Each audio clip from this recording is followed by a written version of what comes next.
Long ago, I had this theory in this game related to Douglas's hunting quest for killing Draconex in the Ridge,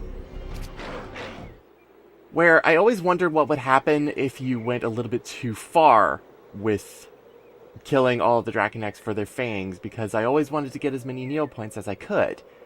So, in terms of the different dialogue and whatnot, one thing also came up when I decided to make the Draconex in the field area of the Ridge practically extinct. And that was when whenever I would go back to the Ridge, music would never play. It would just be sound effects and moving around and whatnot, but the background music just wouldn't go. It would always be silent. And it's such a change for the overall feeling of the area because of what you've done. I then realized years later that the game just has audio bugs and just refuses to sometimes switch over background music and just won't play anything at all. Oh well.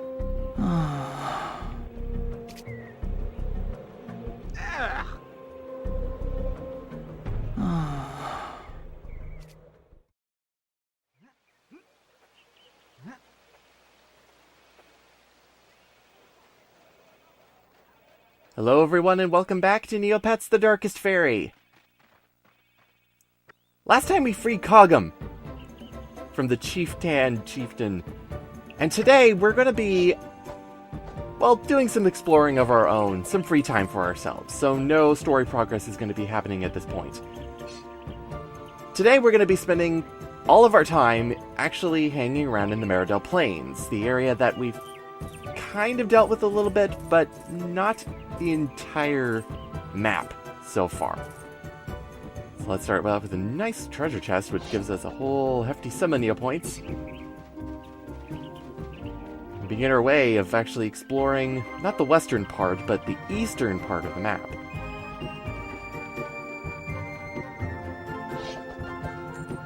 It's this kind of exploration that I really do enjoy about the game overall, because I find that looking at the map in order to figure out where you are doesn't do a whole lot of justice when it comes to the overall feeling of the map as a whole, because of the amount of either verticality of the whole thing, or the amount of areas or things that are in one place that are just over top of each other.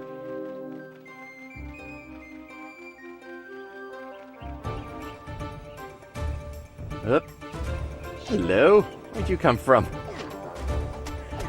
Mysterious thief. There's very few thieves that are actually in the Meridel Plains, but you'll find that there are more bandits in other places at this point in the game. Last time we were out here, we actually just kind of got a sneak peek at Illison's Glade, but we can't actually go to that direction anymore. This time we're going in the direction of the other crest that's over in the eastern part. As well as, well, there has been a quest that has been floating around, the Magic Skull quest, which we haven't actually found anything for yet. Where could we possibly find a skull of an ancient wizard? In order to get past here, we do have to deal with at least a bandit duo. Not too bad at this point, seeing as we have an actual sword in order to cleave right through them. Nice and handy.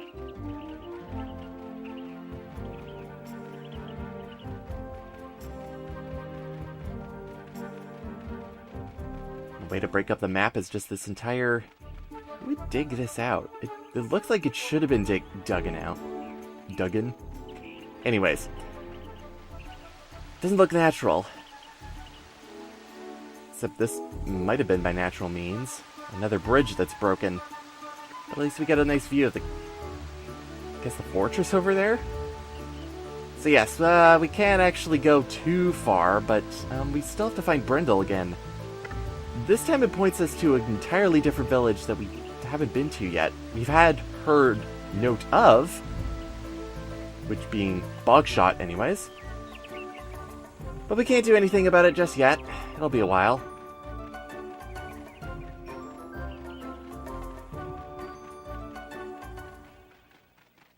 We got a Crocobeck flying around. But... Oh. Great, you're another one of those. Okay, fantastic. This better not be a theme when it comes to enemies. Like, for God, Pete's sake. Okay. At least he went out of the rock and not, like, further into just the mound of dirt that I'm now going to climb. There's two places really in Meridell Plains that we really haven't gone to, which is across this zip line. Which, come to think of it now, who would have put up a rope line like that in the first place? Especially to what it goes to as well. But we're going to save that for the second point that we're going to go to. Otherwise, we're just going to be going over to the left-hand side here, on the other side of our small little lake. I think the real reason why I really like exploring in this game, because it feels very natural. I'm really not relying on a map a whole lot, I'm just kind of exploring at my own pace and leisure, in order to see how the area lays itself out. It's really good.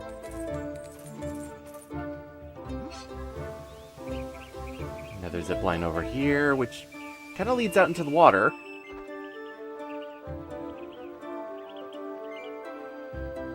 If I really wanted to, I can actually get an even better view of this fortress over here. It's a little run down, but still looks pretty cool. Okay, if it reminds me, there should be something else that is out over here. There you are! Ah, some skeletons! But, guys? Where are you? Guys! Where are you? No! Oh! Where are you? Oh, there's a third... Where? You're good.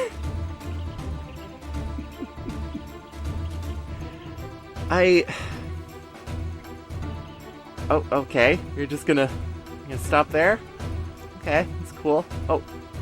Okay, you're over here. Get... Where are you heading? Where's your goals? Where...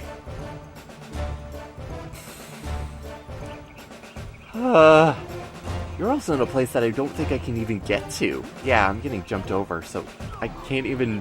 Whoops. Even went further, too. Okay, well... Now I'm all the way over at the other side of the lake here. Great. Okay. Well, let's get back here. Oh, what's it? You're not supposed to be here, but at least you decided to, like, not be like the others, I guess. Even though you are pointed in that direction. Can I just hit you? Or further into the rock anyways. I'm just gonna take it like a... Oh boy, I'm baffled. Okay. Yeah, that guy isn't there anymore. Let's just get this Mo chest, which is the reason why I came out here.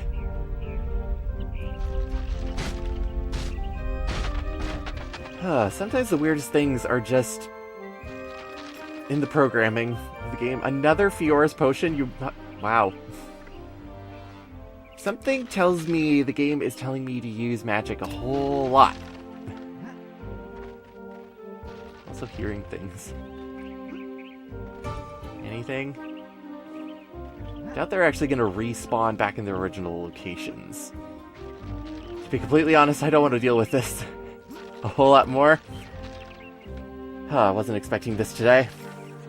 Alright, let's head back. I should have the... How did you get...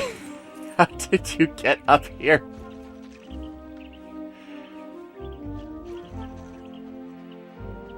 Okay, anything else today? Where are they gonna pop up next? There's not supposed to be this many skeletons in this area. I guess because they have gone into the rocks, they have to pop up in some way, shape, or form. Oh my god. Okay. So, that coastline, let's not speak of it ever again, shall we? Let's just go up back to our first place and go on the even greater zipline that actually goes across the lake. What I feel like I have to do now is, like, actually have to Google, like, how they make zip lines. Especially those that go, like, across a huge area of land. Interesting how they're constructed. You get one piece of, like, rope or wire or whatnot in order to get into point B. But anyway, here's another patch of golden grass, as well as an interesting little small building, which leads to a side area that Meridell Plains holds. Not really sure exactly what it could be just from the outside, but we'll head right in, deeper, down into the darkness, even further down. My goodness, how far do they want to put all this stuff in here? To a side area known as the Haunted Tombs. Again, take note of the one treasure chest that's in the treasure count. The Haunted Tombs, we'll just point out, is one of the many undead areas that are going to be in the game in the near future. So, it's going to give us a lot of dark aligned moons, shadow and smoke motes as well. So that must mean, the actual skeletons that are in this area, which are very much susceptible to light motes. Please don't make this a thing where I have to go motes. I've done this enough.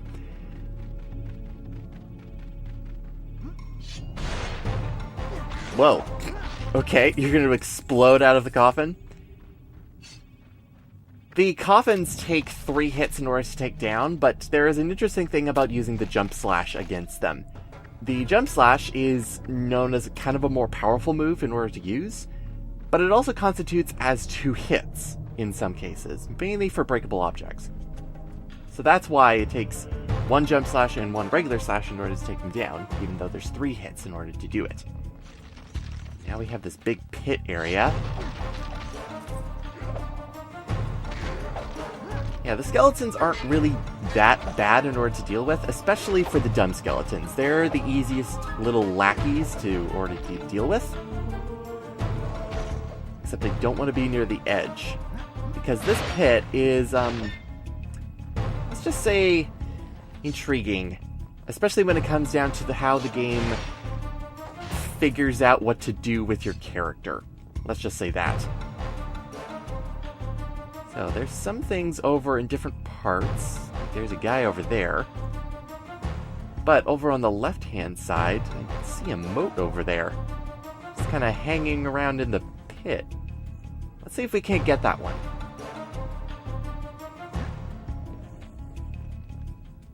So because it's kind of over the ledge, I'm going to have to do this. Got it! Yeah, okay. This is one of those pits. So, pits can do one or two things. One, they can give you a game over, which means that you have to continue from where you last saved, which is a really annoying thing.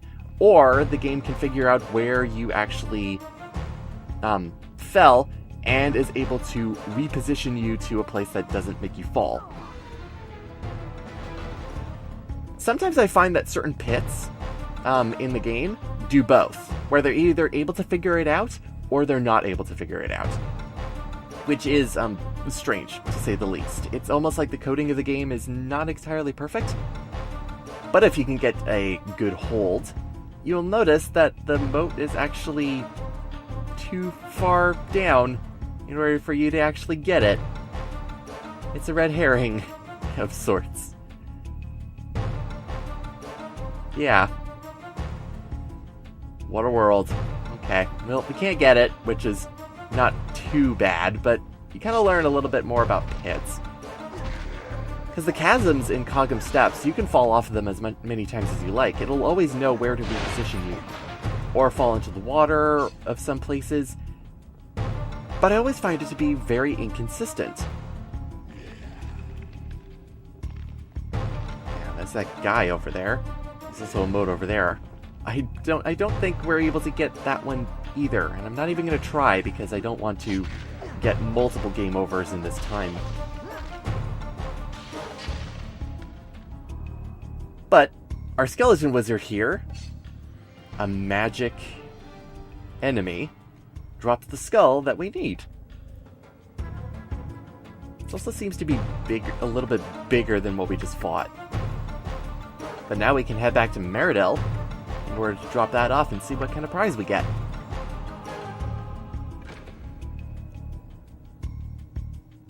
Hey, Mirka Speed. Always good to have a whole lot of these in hand. I'll be making use of it a lot later in the game. So, again, like the treasure count that was in Cogum Steps, only looking for 1, Haunted Tombs is also looking for 1 as well. But that doesn't mean there's only 1 chest, because that Mirka Speed potion is not the treasure of this place. I'll turn it into a guessing game before we actually get to it. Which chest do you think is actually going to be the most important one based on the treasure that it's in?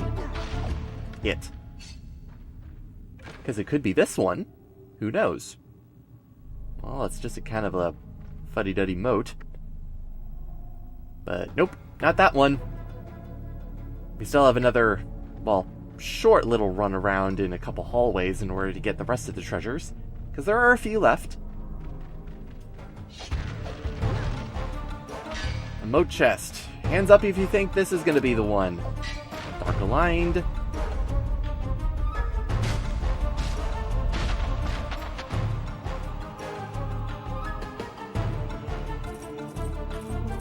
Got some money. Hey! Excuse you, I am collecting riches here. God. Get out. I don't even know. Yeah, he didn't come from the coffin, because this guy comes from it. He has actual armor and whatnot. Where did that dumb skeleton come from, other than the ground? Whoop, okay, you're a little bit stuck. I'll use it to my advantage. Things getting stuck in walls is kind of my specialty when it comes to this game.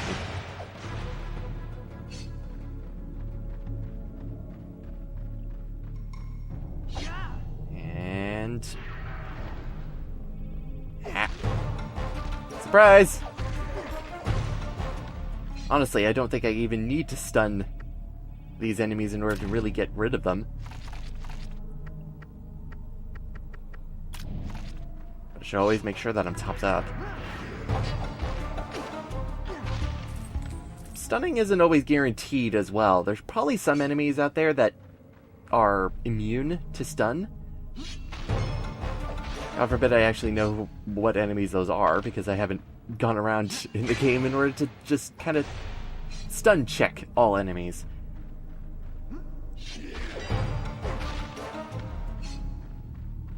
Game's not that difficult is what I'm saying.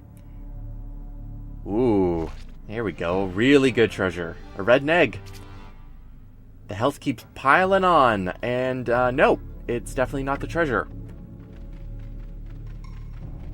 So what could it possibly be? We only have one last little place to go to, which is very prominent on the map.